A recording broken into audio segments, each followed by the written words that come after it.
never thought working at Starbucks would make me afraid to be alone, but that's exactly what happened. I started the opening shift 3 months ago, awake at 3:30 a.m., in the store by 4:30 as dawn broke.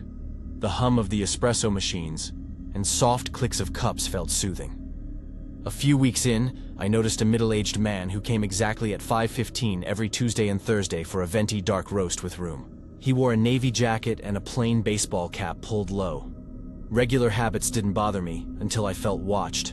While making drinks or restocking, I'd catch him staring, as if memorizing every move. About 2 months in, after my shift ended at 1 p.m., I found a folded note under my windshield wiper. The paper was plain white, folded twice. "I know your schedule.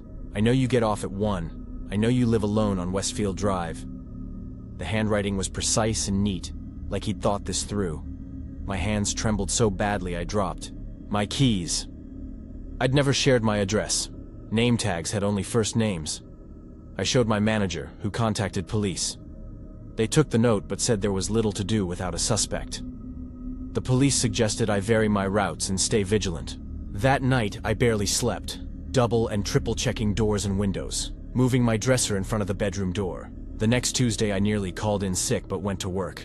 I watched the door all shift. He didn't come. Thursday, same. I felt relief flicker, though anxiety still tightened my chest. Later that day, I checked Facebook and saw 30 friend requests from accounts with twisted versions of my name, like Watching Sarah, all using cropped photos of me at work, taken through Starbucks windows. Some accounts had more than 100 photos, screenshots of me filling pastries, waving goodbye to customers. Panic washed over me when a message appeared. "You shouldn't leave your blinds open at night." I deleted every social account and called my sister, who came and helped me pack. I grabbed essentials, a laptop, a few clothes, and a photo of my grandparents. I texted my manager a brief resignation, no notice, and left my apartment for her place, too terrified to return. That night I cried until my tears ran dry, stunned by the invasion. Nearly 2 months later, I learned why. My neighbor called. Police cars surrounded my old building. The 5:15 customer had been caught breaking in. At his apartment, officers found a notebook filled with detailed notes about my routines. When I left for work, when I returned, groceries I bought, and hundreds of photos of me from across the street, even snaps at the gas station. The detective showed me the images, and I barely recognized myself, each image a violation. They also recovered items stolen from my car and mailbox, old receipts, a hair tie, and a discarded coffee cup. The detective said he'd been planning this for months, collecting and waiting. There were folders for other victims too. He had spied on several neighbors. When I asked if they found anything more dangerous, he showed me duct tape, rope, and a hunting knife with my name carved into the handle. It's been 3 years. Now, every knock at the door sends my pulse racing. I work at a place without windows, always check my car before getting in, and never post my plans online. I've been in therapy to deal with the trauma. I don't drink coffee anymore. Sometimes I still wake in a panic at 5:15.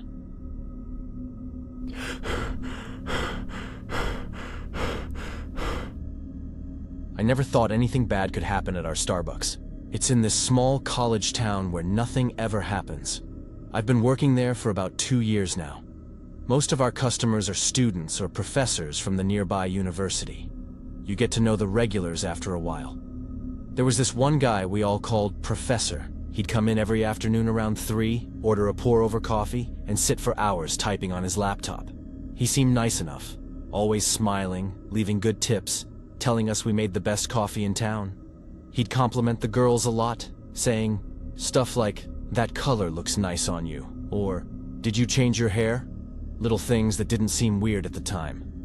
I remember he always wore these tweed jackets with patches on the elbows. Looked exactly like what you'd expect a professor to wear. He talked about books and classes sometimes. We all just assumed he taught at the college.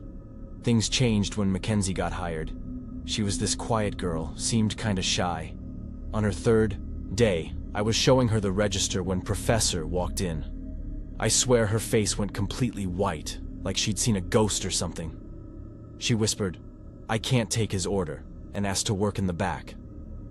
Later that day during our break, She was still shaking a bit. "You know that guy isn't actually a professor, right?" she said. Her voice was all quiet and nervous. Turns out Mackenzie recognized him from her old university. He wasn't staff there. He got kicked out for following girls around campus.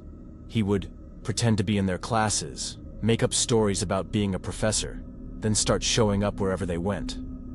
After that, we started paying more attention to him. I noticed he always sat where he could see the bar where most of the female staff worked. Sometimes he'd take pictures of his coffee, but the phone was angled to get whoever was working in the background. The really creepy part happened to Jamie, one of our closers. She finished her shift around 10 and found him standing by her car, in the dark parking lot. He smiled and said he happened to park next to her. But Jamie remembered he'd only been in the store for maybe half an hour, while she'd been working since 2 in the afternoon. Our manager finally called the police after that. They told us Professor had restraining orders from 3 different women. He'd been doing this at coffee shops near colleges for years, becoming a regular, getting everyone to trust him, then picking someone to focus on. When the police confronted him outside our store, they found this notebook. It had all this information about 5 of our female co-workers, their addresses, when they worked, if they lived with roommates or alone. In his car, they found gloves, a mask, and some pills that can make people pass out. The worst part? Somehow he had a copy of our store key. We never figured out how he got it. We had to change all the locks. For months after, none of us would open or close the store alone. Even now, over a year later, I still look around the parking lot before heading to my car after work.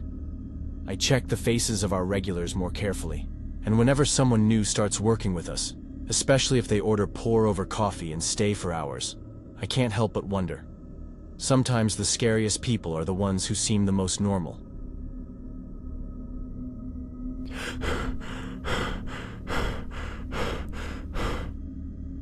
You know, I never thought I'd have a story like this to tell. I used to think my job at Starbucks was boring, just making coffee and dealing with customers all day. That was before Marcus started working with us. I'd been at this Starbucks in the suburbs for almost 2 years. Nothing weird ever happened, just the usual stuff. Angry customers, messed up orders, running out of stuff. Then this new guy joined our team. Marcus seemed normal at first, real quiet guy. Did his job fine, didn't talk much during breaks, kept to himself mostly. I didn't think much about him, to be honest. About 3 weeks after he started, customers began complaining, like really complaining. Not about wrong orders or anything normal. They were getting sick, bad stomach pains, throwing up, that kind of thing. Some even went to the hospital. It was weird because none of us workers felt sick at all. The health inspectors came and checked everything. Our cleaning methods, food storage, everything. They couldn't find anything wrong. Our boss got worried and installed more cameras, pointed them right at where we make the drinks. I remember joking with my coworker Lisa that we were going to be on TV now. Guess that joke wasn't funny for long. So one day, my manager calls an emergency meeting before opening. Her face looked, I don't know how to describe it. Scared, disgusted. She showed us video from the new cameras. The footage showed Marcus working alone at the bar during slow times. He would reach into his pocket and sprinkle something into certain drinks. It was so quick, like barely a second. None of us had ever noticed him doing it, even when we worked right next to him. The police came that same day. They found Marcus had this little bottle in his pocket. Tests showed it had cleaning chemicals mixed with... God. I still can't believe this. His own bodily fluids, like spit and worse stuff. When they searched his apartment, they found this journal. He wrote down which customers he targeted and why. It was mostly young women who didn't smile at him, or who he thought ignored him. Like they looked through him as if he wasn't there. That's what he wrote. The scariest part was how he kept track of everything. He had their names from their credit cards, secret photos of them, and notes about them getting sick that he found by stalking their social media. In his crazy mind, he had relationships with these women. The poisoning was like revenge for them not noticing him. Later, we found out he'd worked at 3 other food places before our Starbucks. All those places had weird outbreaks of illness that stopped when he left. 17 people went to the Hospital because of him.